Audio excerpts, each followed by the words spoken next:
श्रीगुरुभ्यो नमः।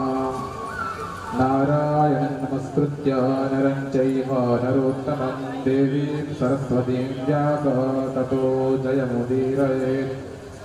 व्यासाय विष्णुरूपाय व्यासरूपाय विष्णवे नमो वै ब्रह्मनिधये वासिष्ठाय नमो नमः।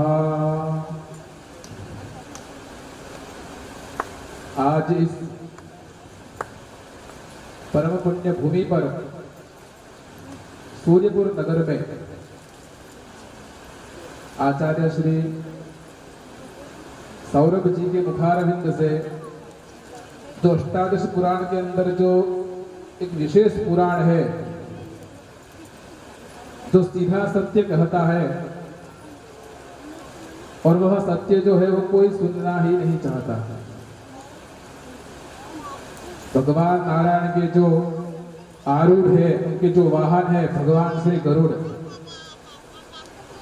वे भी भगवान के ही भगवान ही है। क्योंकि अगर भगवान तक पहुंचना है तो भगवान के जो सबसे निकट है, सन्निकट है, उनका आराधन करना पड़ेगा। हमको लगभग, हम तो सब जगह सुनते हैं श्रीमद् भागवत महापुराण, आज यहाँ है आज वहाँ है, और ये जो गरुड़ पुराण है वो बहुत कम सुनने को क्यों मिलता है? क्योंकि वो भी पुराण ही है। मध्वयम भद्वयं चैव भत्रयं व चतुष्टयम् अनापलिंग कुष्कानि पुराणानि प्रचक्षते। यह जो श्लोक है, और यही श्लोक के अंदर जो 18 शब्द हमने बताए, मध्वयम का मतलब मत्स्य और मार्कंडेय, भद्वयम भागवत भविष्य, और जो 18 जो पुराण है यह उसका एक श्लोक है, उसके अंदर अनापलिंग कुष्कानि, लिंग में गरुड़ पुराण बताया है।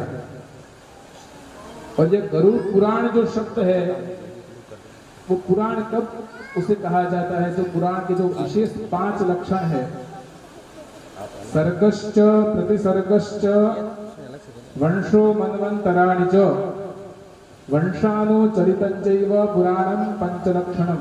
यह जो 5 लक्षण है, सृष्टि की उत्पत्ति, उसका लय, राजा महाराजाओं का वंश का चरण, ऋषि महर्षियों का इत्यादि का जो पूरा वाक्य हम सुनते हैं। और ये पुराण जब से भी व्यास जी के माध्यम से हमको सबको प्राप्त हुआ है, वो हमको इसलिए प्राप्त हुआ है कि हम पुराण सुनकर भी हमको जो वेद का मूल मार्ग है उसको हम जान सके।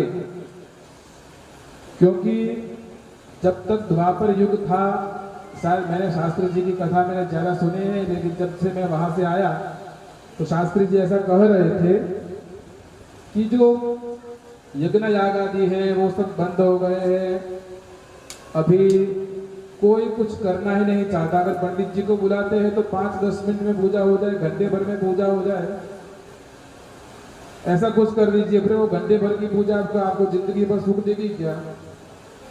अगर हम शादी की बात करें, पंडित जी, मैंने ये भी सुना कि हमारे श्री शास्त्री जी ने ऐसा कहा है कि शादी के समय शॉर्टकट में सत्यनारायण की पूजा करते हैं, लेकिन अगर हम वेदोक्त शादी करते हैं तो वेदोक्त शादी का मतलब वह गृह्य सूत्र के अनुसार, जो वेद का एक अंग है, वेद के जो 6 अंग है, व्याकरण, ज्योतिष, कल्प शास्त्र इत्यादि, उसमें जो कल्प शास्त्र है वो गृह्य सूत्र है।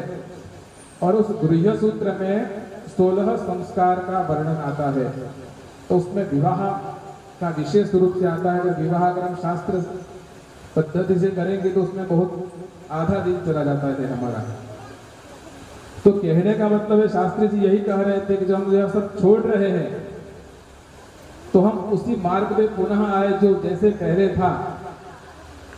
क्योंकि न ही कलयुग है और न ही सतयुग है, न ही त्रेता है, न ही द्वापर है, यह सब विचारों में ही है। अगर कोई ऐसा विचार कर ले कि मैं सबसे प्रेम पूर्वक बात करूंगा, मैं किसी का अनादर नहीं करूंगा, मैं किसी को दुख नहीं पहुंचाऊंगा, कष्ट नहीं पहुंचाऊंगा, तो वो सत्ययुग में जी रहा है। क्योंकि पुराण क्या कहता है, मैं ज्यादा अपनी बात को ज्यादा नहीं कहूंगा, अंतिम एक में श्लोक बोलता हूं तो उसमें एक श्लोक में हम सभी का जीवन आ जाता है। अष्टादश पुराणेषु व्यासस्य वचनद्वयम् परोपकाराय पुण्याय पापाय परपीडनम्। जो हम अष्टादश पुराण अगर सुनेंगे तो उस अष्टादश पुराण का जो मूल है वो मूल बहुत गंभीर है, क्योंकि मैंने अभी कहा गरुड़ पुराण के अंदर सब सत्य बताया है कि हम किसके साथ कैसा व्यवहार करते हैं तो कहाँ जाएंगे, किस नरक में जाएंगे और क्या हमारी गति होगी इत्यादि सब विषयों से लेकर हमारी मुक्ति कैसे होगी, सभी विषयों का वर्णन पुराण में मिल जाएगा।